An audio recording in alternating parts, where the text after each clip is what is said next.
Well, I'm going to read this one because sometimes it's easier texts are too long, including mine, often enough. So it's my latest blog post, mid-October 2024. Here we go. Open VCS, equipment for visual close study in digital models. I want to show you something about how we think and study and learn about our projects as we develop and build them in the architecture, engineering, and construction industry, and likewise in other industries like manufacturing, shipbuilding, many others. Take your pick. If you work in such fields, I hope this document describes something you know very well, but maybe never put into words, probably because you're too busy actually doing this work to spend time describing it to anyone. And if you don't work in these fields, but you're curious to know about them, I hope this is an enjoyable read.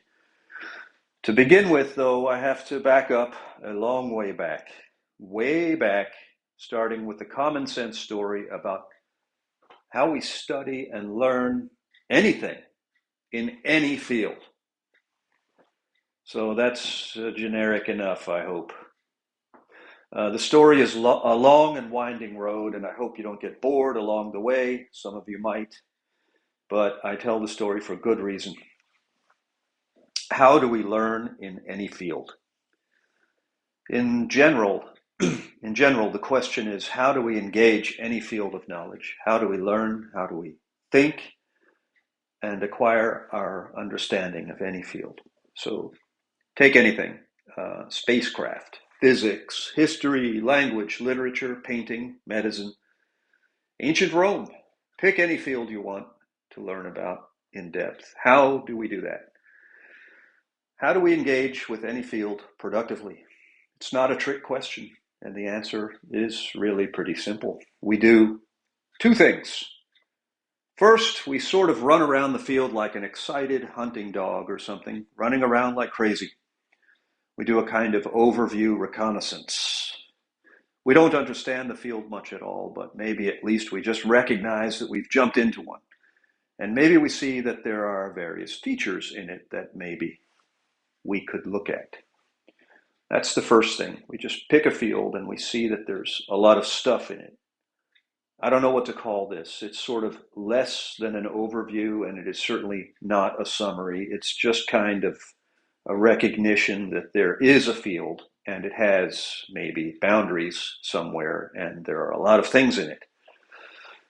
And because most fields of knowledge are pretty broad and deep, and also because they're complex networks of interrelated parts, what happens when we're running around doing our initial view of the field is we just don't really know what we're looking at. And a lot of this not knowing involves just not being able to see things that are right there in front of us. There's a reason we can't see. I'll get to that. But if we feel like this is a field for us, one that we're compelled to invest effort into, to understand, then we dive in. So that's the second thing. We dive in. Within the field we've chosen, we pick a few places to do some deep dives, or at least one place. We go down into some rabbit holes and find out what's down there. In other words, we do some close study there. You don't do close study of the whole field all at once. That is not possible because fundamentally that's not how our minds work. No, we pick some areas of interest within the field and we start studying those closely. So for example, if we pick the field of physics, I don't know, maybe we decide at random, let's look at a particular physicist, maybe Isaac Newton. We see that he says that apples fall from trees and that this, in fact, whatever this is, it's the same thing that has the moon continually falling into the earth, but fortunately at the same time moving tangentially at just the right speed to keep it in a state of perpetually falling over the edge of the horizon instead of down onto us. Well, okay, fine. Do I understand the field of physics now?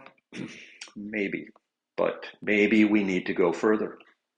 If you're really curious or you want a job in the field, you're going to have to keep going. So you'll keep finding aspects or regions of the field to keep studying closely. What happens because of this is what's interesting. Let's be clear. We have two things. One, the expanse of the entire field of study. And two, the deep dives of close study at areas that jump out at us from the field, seeming important somehow. And we do something with these two things. We perceive them. And this is most important. Our perception of both of those things develops in tandem, in some kind of interplay. In looking and seeing and studying and thinking, we weave the two things into each other. Let's talk about that. As I said before, our awareness of the field begins as fuzzy at best. Fuzzy at best. Vague. That says nothing about the field, only our perception of it. The field might be very well developed, meticulously detailed, deeply connected, well articulated, everywhere you might happen to look, across its entire terrain. The real world is like that, for example. But whether a given field of knowledge is well put together or not, what I'm saying here is that your understanding of it starts out insufficient. Your understanding may even be off target. The field is fuzzy to you, not well defined in your perception, and at best full of gaps, many, many gaps in your awareness. You have no idea how various parts are connected. You know next to nothing or nothing of the meaning of any particular part, nor its relation to the whole, which is where parts get their meaning. And you also don't know what you don't know. You may have a bird's eye view, but you don't have an eagle eye. You don't have an eagle eye. And you're just simply unaware of just about everything, whole and part. But here's the thing. You proceed anyway, right? That's kind of amazing. You just dive in anyway. You start doing these deep dives of close study on certain aspects or regions of the field, disregarding your own ignorance, as you must. There you go anyway, with concentration and effort. So what happens? Well, you start to learn some things, even just partially learn. And because you do, now your mind is better prepared for the next thing. Yeah, a prepared mind can see things it otherwise could not before.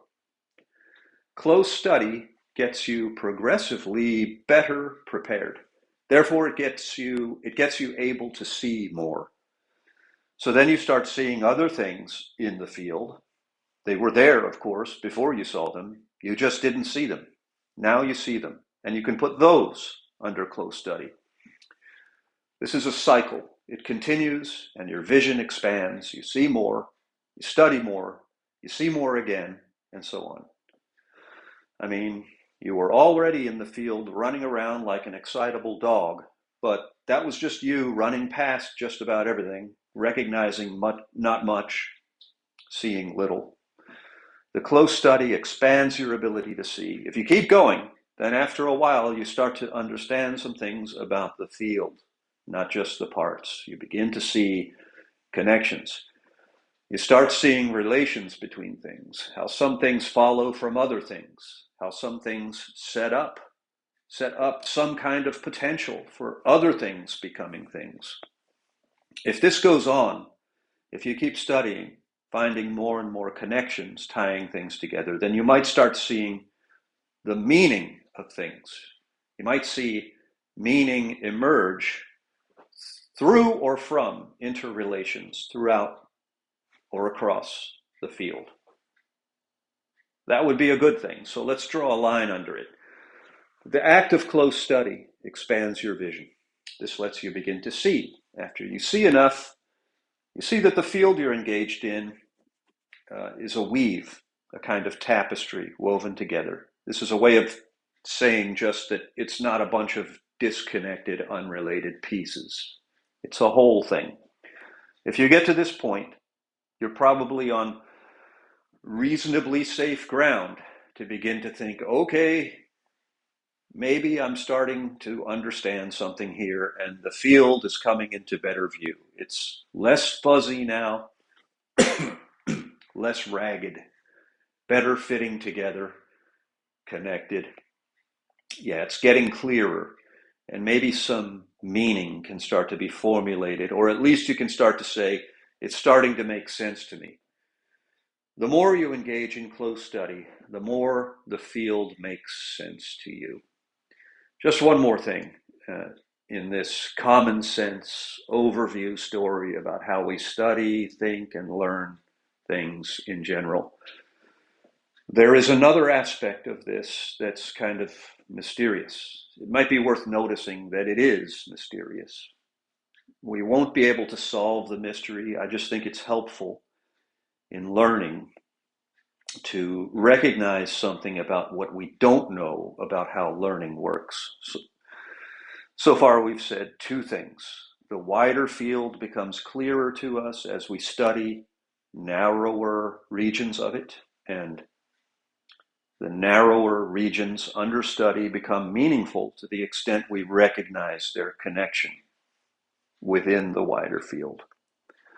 So this suggests that we're doing some kind of mental exercise that could be described as some kind of interplay between the field and the regions within the field that we put under close study.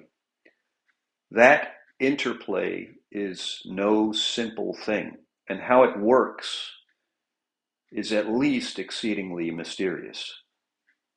I mean, that's an understatement. How can we look at one thing and recognize its connections to other things? Come on, be honest. We don't know what's going on, but there is something going on. We don't know what it is or how it works, and evidently we don't need to know that, but it's plain to see there is an interplay. So yeah, it's strange, just admit it, and it's full of strange characteristics. Here is one of them. Both the field and the items within it that we study are coming out of obscurity for us at the same time. Information flows in both directions at the same time, from wide to narrow, from narrow to wide, from the broader field to the narrower close study, and from the close study to the wider field. Your brain enters this picture too, or enters this field. All three illuminate each other at the same time. This is what's called enlightenment. Is it not the nature of thinking itself? Is this not how we expand our minds to grasp very complex things? In fields in which we need more than superficial glancing understanding, is this not how we get it? Let's underline this then too. The close study, the field, and our minds come into the light, illuminated at the same time, but progressively, step by step, like as if on a dimmer switch going up. Picture it this way. The room is dark. By getting our minds engaged in the place through optimistic deep diving that we started doing, slowly the dimming switch controlling illumination in the room begins de-dimming. The room brightens slowly, progressively.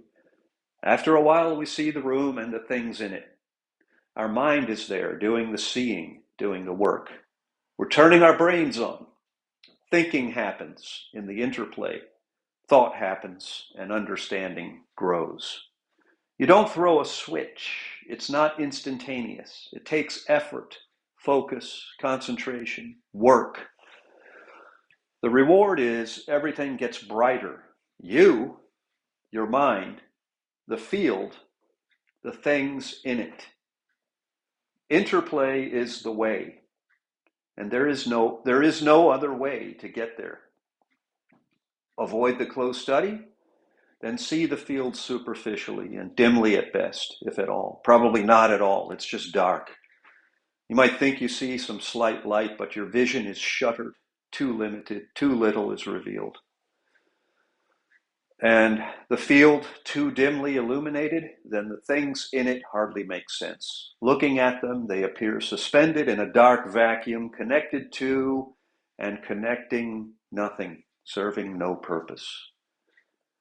There are those who think they believe that there are shortcuts. They think, apparently, that the field is everything, that sustained articulate expression of the act of close study is nothing. Such thoughts are amusement stops on a road to nowhere. For better than superficial understanding of anything, there are no shortcuts. You have to do the work in the interplay, weaving together the wide and the narrow, the environment and the focus, the field and the close study. Work and lift the fog.